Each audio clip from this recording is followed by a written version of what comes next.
इनके पति इनके हमेशा शिष्य बन के रह गए थे। आज हरिद्वार से गंगा जी दिखा रही हूँ।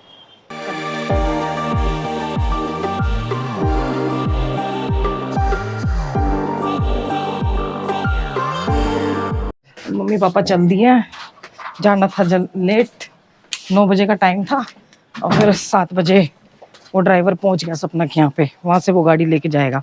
नेपाली फॉर्म छोड़ना पापा को, मम्मी को, दोनों को, वहाँ से उसके लिए चले जाएंगे दिल्ली के लिए। बोल रहे कल, आज कल। मैंने कहा जब आराम से गाड़ी में बैठे जा रहे हो तो फिर आज ही जाओ, नहीं तो रुक जाओ फिर 1 महीना। पर मान ही नहीं रहे, करे अब की बार सर्दियों में आएंगे।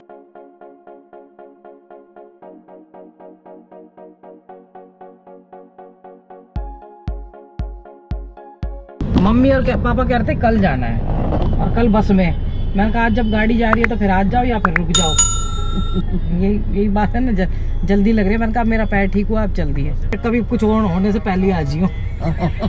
जरूरी है कुछ हो है और क्या, जब भी आया करे जब भी कंट्रोल में आते हैं पापा। मम्मी पापा गए क्योंकि 1 घंटा हो गया था, गाड़ी बहुत देर से कुछ काम वाम करने लगे थे जो लेके जा रहे थे ड्राइवर। अब मम्मी और पापा चले गए हैं। अब मैं हरिद्वार जाती हूँ और हरिद्वार में आपको आज आनंदमयी माँ के मंदिर लेके चलती हूँ। ऋषिकेश से हरिद्वार 25 किलोमीटर है और आनंदमयी माँ की समाधि स्थल है वहाँ पे। बहुत दिनों से था मेरा जाने का, लेकिन मैंने कहा अब लेके चलती हूँ। थोड़े दिन पहले इतना ट्रैफिक था और अब ट्रैफिक है ही नहीं, जैसे लग रहा है लोग पता नहीं कहाँ चले गए हो। सच में ऐसा भी होता है कहीं? इंडिया इतनी पब्लिक है, ऐसा लग रहा है पब्लिक पता नहीं कहाँ चली गई है भैया। जैसे ही आगे बढ़ते जा रहे हैं, बारिश का मौसम होता जा रहा है। और एक बार मैं जब दिया के साथ फंसी थी ना, तो उधर ही चली गई थी। पीछे से शॉर्टकट रास्ता था, वो देख के आई थी तब जाके। तो आज उसी रास्ते, वो काम आ रही है वो बात, कि उसी रास्ते से मैं दक्ष मंदिर की तरफ से जाऊंगी। मतलब दक्ष मंदिर के सामने की तरफ से, जो मैं रोड हमेशा देखती थी। मैंने कहा उधर रोड वो बहुत अच्छी है, क्लियर है, तो वहाँ से जाऊंगी और आपको एक नया रास्ता भी दिखा दूंगी। यही फंसे थे ना मैं और दिया, आगे जाके और वापस आए थे फिर, तो यही रूट था।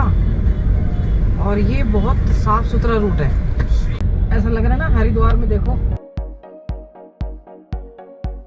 कैसी जगह है हरिद्वार में, पीछे के पीछे ये एकदम शॉर्टकट रूट है। वैसे यहाँ से ना रोड आ रही है पीछे से बाईपास। मैं गलत डायरेक्शन में चली गई थी, इधर मंदिर है, उधर हमारी फ्रेंड है, उसका घर है, तो पहले इधर जाना है मुझे, क्योंकि ये 12 बजे बंद हो जाएगा। खस्ता वाले भी आ गए हैं, आते हुए देखूंगी। मैंने इधर से निकल आई बिल्कुल कंथल चौक में से। मैं ना उल्टा आ गई, मैं उधर से आना चाहिए था, नहर जो था ना, और मैं इधर से गई। ऐसा ही होता है जब अकेले आते हैं ना। ये है माँ आनंदमयी ज्योति मठ। ये ना मैंने टीवी में, मतलब मैं देखती रहती थी, और आज आश्रम पहुंच गई। और ये मार्केट का हिस्सा था, पीछे से आई थी मैं पहले, और आश्रम नहीं जा पाई थी, पीछे से एकदम क्लियर है। यहाँ मार्केट में जाएंगे तो मार्केट में फंस जाएंगे।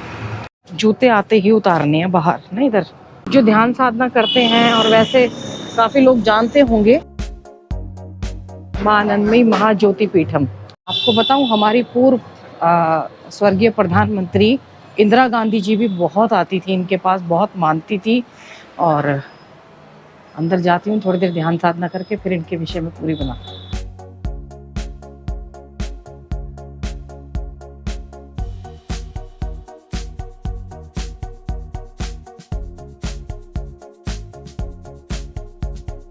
एक अद्भुत ऊर्जा है, बहुत जो एनर्जी, ऊर्जा में विश्वास रखते हैं वो इधर आई।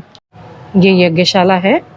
माँ आनंदमयी को बताया जाता है कि वे दुर्गा का स्वरूप थी। माँ आनंदमयी के बारे में कहा जाता है बंगाल में उनका जन्म हुआ था, और जब जन्म के पश्चात ना अद्भुत लीलाएं करने लगी थी। उनको सब कुछ याद था अपने, मतलब पुनर्जन्म की जो बातें थी, और बड़े होने पे बचपन की बातें, बिल्कुल ही छोटी जब एकदम गर्भ में थी वो भी चीज़ें याद थी उनको। फिर ज़बरदस्ती उनकी शादी करवा दी गई। शादी के बाद जब पहली ही रात को जब उनके पति उनके कक्ष में आए, तो उन्होंने देखा कि वो अलग अलग से, मतलब जैसे कहते हैं ना क्या बोलेंगे उसको, माँ काली का जिस तरीके से स्वरूप होता है, रूप बदल रही थी। कभी भयंकर लग रही थी, भयंकर रूप में, कभी किसी स्वरूप में। मैंने अलग अलग कहानियाँ पढ़ी हैं इनकी, अलग अलग इनके बारे में पढ़ा है। तो कहीं कुछ लिखा है, कहीं कुछ है। तो आप पढ़ना चाहें तो आप माँ आनंदमयी के बारे में यूट्यूब पे भी या वैसे भी विकिपीडिया पे देख सकते हैं, वहाँ आपको मिल जाएगा। तब इनके पति ने ओझा को बुलाया, कभी मतलब किसी किसी को बुलाए, साधुओं को बुलाए, तांत्रिकों को बुलाए कि शायद भूत प्रेत का साया आ गया है। कोई साधु आते तो प्रणाम करके चले जाते, कोई तांत्रिक आते तो प्रणाम माँ माँ कह के इनको प्रणाम करके चले जाते थे, कोई आते भूत भूत कह के चले जाते थे। आखिरकार धीरे धीरे एक साधु आए और उन्होंने पूछा, मतलब ऐसे आते चले गए, उन्होंने पूछा कि आप कौन हो। तो फिर इन्होंने बताया कि मैं मेरे को अपना सारा जन्म याद है, और अभी भी जो बचपन की बातें हैं, जो गर्भ में थी वो बातें भी याद हैं। और तब इनके पति ने इनको गुरु मान लिया। आप सोचिए कि इनके पति इनके हमेशा शिष्य बन के रह गए थे। तो ये आप यहाँ पे आएँ और प्रत्यक्ष रूप से माँ आनंदमयी के आके दर्शन करें। और जो ऊर्जा में विश्वास रखते हैं, देखिए भक्ति के बाद ऊर्जा एनर्जी का ही वो आता है। तो फिर आप जो यहाँ पे आएंगे ना, उनको अद्भुत आनंद मिलने वाला। आनंदमयी माँ है ना, तो सच में ही आनंद आने वाला है। ये इनकी माँ की किताब है, इनके बारे में ये बुक शॉप है, सब कुछ है यहाँ पे। श्री माँ का आत्म प्रकाश, श्री श्री माँ का आत्म प्रकाश, समझी कह रहे हैं, बहुत बढ़िया किताब है ये। यही मेरे हाथ आई है और मेरा मन भी मुग्ध आनंदित हो गया माँ के आनंदमयी रूप को देख के। नहीं था हिंदी में, कब आया? हाँ हाँ, तो अभी फर्स्ट एडिशन आया है। भाई साहब ने बताया कि साल में 3 दिन आने की अनुमति है अंदर जाने की, समाधि स्थल तक। मेरा बहुत मन कर रहा था पर नहीं जा पाए। एक तो जिस दिन माँ का जन्मदिन होता है, पूर्णिमा के दिन, वो तिथि के अनुसार आएगा, मई में आता है उनका, और एक कार्तिक पूर्णिमा को।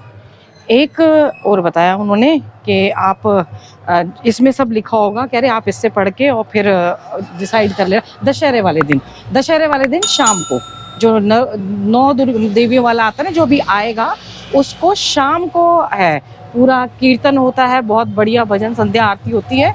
उसके बाद अंदर जाने की अनुमति होती है। यहाँ से मैं मार्केट में से आई थी ना, शीतला माता, अच्छा ये शीतला माता का मंदिर, जब मैं रेनू के साथ आई थी तब देख के गई थी। यहाँ से 500 मीटर की दूरी पे ही ये आश्रम भी है माँ आनंदमयी का। वो स्वीट शॉप है, तो मैंने कहा जब इधर आई हूँ तो आते हुए लेके ही जाऊँ। आधे रास्ते पहुंच रही, बोल रहा कनखल में है वो शिवपुरी स्वीट, और 20 रुपए मांग रहा था है। मैंने कहा आधे रास्ते तो पहुंच गई हूँ मैं, और फिर जाते वक्त कर लूँगी क्योंकि गाड़ी अब थोड़ी दूर हो जाएगी। है तो 500 मीटर पे, पर मैं थोड़ा खस्ता कचौड़ी भी लेने आगे जाऊंगी आते वक्त। फिर वहाँ से आनंदमयी माँ की आश्रम के लिए पैदल आ जाऊंगी। यहाँ तो गाड़ी फंस जाएगी भाई। ये रही शॉप, कनखल चौक तो और आगे है शायद। वाकई मैंने ऐसा घेवर नहीं खाया था, और पता नहीं और किसी का भी अच्छा हो, तो मुझे इनका बहुत अच्छा लगा था। मैंने बोला भैया को पहले मैं खस्ता लेके आती हूँ, फिर लेके आऊँगी। लस्सी पीने का मन कर रहा है, ठंडी लस्सी। और ये पता है, ऋषिकेश और हरिद्वार को घूमना है तो पैदल घूमिए, सच में। लो भैया पहुँच गई, खस्ता वाले। नहीं ये वो नहीं है, आगे आगे। एक्चुअली एक से बहुत सारे बन जाते हैं ना, तो कंफ्यूज हो जाते हैं। और ये कट पे ही थे, मेन खस्ता वाले वो हैं। अब हो सकता है इनकी भी अच्छी हो, पर मैं तो वहीं से लूँगी जहाँ से पहले से लेते हैं। अंबिका जी कहेंगे फिर नहीं आई, बिल्कुल भी टाइम नहीं होता जब इधर आती हूँ। 3 प्लेट खस्ता कचौड़ी पैक करानी है। 600 रुपए की, 600 रुपए किलो है भैया ये लस्सी। गर्मी में इससे अच्छा क्या हो सकता है। ये फ्रंट से श्री श्री माँ आनंदमयी स्मृति द्वार है, ये है उनका फ्रंट से ना। बाकी कनखल चौक से वो बैक साइड में पड़ेगा, सबसे लास्ट में।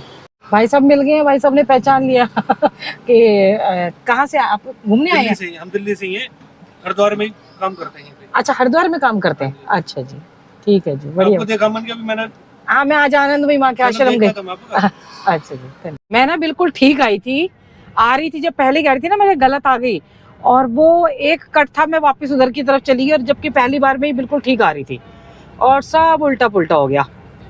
कोई बात नहीं, अब जा इधर से रही वापस। आज हरिद्वार से गंगा जी दिखा रही हूँ, कनखल।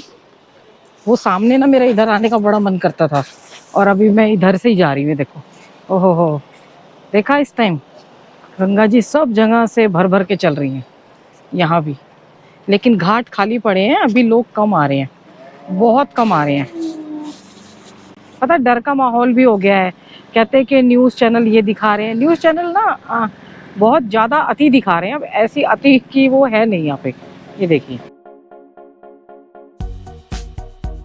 नहाइए, साइड में नहाइए आराम से बैठ के, ऐसी कोई वो नहीं है। देखो, वहाँ से आके इतना घेवर मैंने निपटा भी दिया है, इसीलिए मैं कुछ लेके नहीं आती। और ऐसे पढ़ के सोई, ऐसे पढ़ के सोई। अब बारिश आ रही है, अब बारिश आ रही है तो फिर जाना तो पड़ेगा। छतरी लेके चली जाती हूँ ऐसे घूमते घूमते।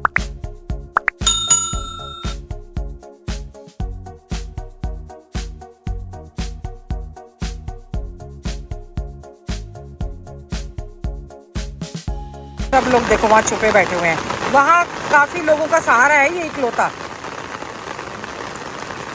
यहाँ पे कोई ना कोई आपको शरणार्थी मिल जाएंगे शरण लेते हुए, ये देखिए। और बाकी पूरे घाट खाली हैं, कोई डर की बात नहीं है, कोई मतलब वो नहीं है। जैसे डर भय कहते हैं ना, बहुत सारे लोग पूछ रहे हैं। देखिए, ये वाला जो मौसम है ना, और ये जो बारिश का जो मौसम है, भीगने का आनंद आता है। आप गीले भी हो जाओगे तो तबीयत खराब नहीं होगी, क्योंकि गर्मी है। सर्दियों के भीगने में तबीयत खराब हो सकती है, लेकिन वही ना, आनंद लेना है तो निकल पड़ो, आनंद ही आनंद है। यहाँ पे ना ऐसे ही होता है, दिन में धूप हो जाती है, फिर शाम को बारिश हो जाती है, फिर धूप हो जाती है, फिर बारिश हो जाती है, और ऐसा ही चल रहा है। और आज ये शुक्र रहा कि मैं जब तक मैं आनंदमयी के आश्रम में रही और आई, तब तक तो बारिश नहीं थी।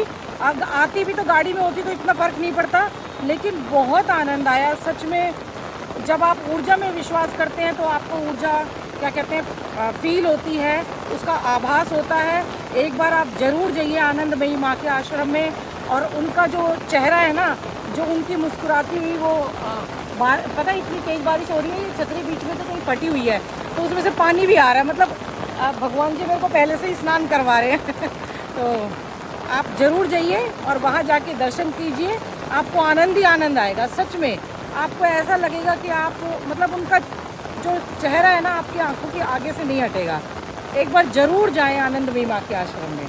माता पिता बच्चों का ध्यान रखें, बच्चे माता पिता का ध्यान रखें, पेड़ ज़रूर लगाएं, और आनंद ही आनंद आ रहा है। देखो, बारिश में भीग के भी ना कहीं से छतरी भी भिगा रही है, और तो आनंद ही आनंद मिल रहा है। हर हर गंगे, हर हर महादेव। माता पिता बच्चों का ध्यान रखें, बच्चे माता पिता का ध्यान रखें, पेड़ ज़रूर लगाएं।